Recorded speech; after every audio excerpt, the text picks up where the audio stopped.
Since independence, Singapore has defied the odds of history, and we have charted our own destiny. When we started out, the journey was very daunting and we had many problems to overcome. But our founding leaders under Mr. Kuan Yew, as well as our pioneers, dealt with the challenges head-on and helped to build the thriving metropolis that we have today.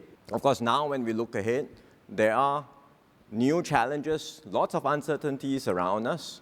We look at a world that is topsy-turvy, full of geopolitical tensions, economic fragmentation, technological disruptions. So these are the major changes around us that we have to be prepared for. We wish none of this were happening, because all of these big changes really mean that we will be operating in an external environment that will be less benign and less hospitable for small states like Singapore.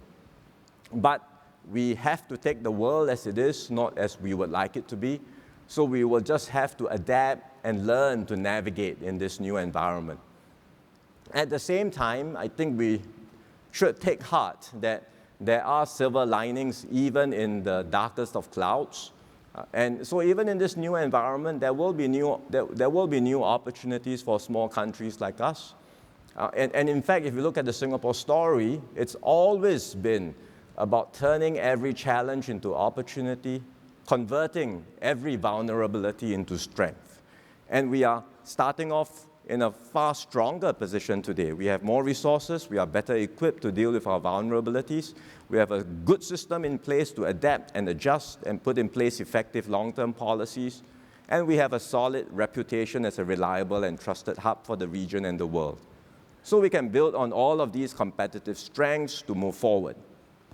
In the end, our ability to reinvent destiny, as it were, depends not just on the government, but on all of us in Singapore.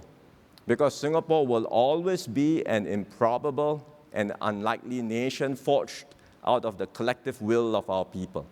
So if we keep faith with each other, we will be able to chart our way forward in this uncertain world and continue to write many more chapters of the Singapore story.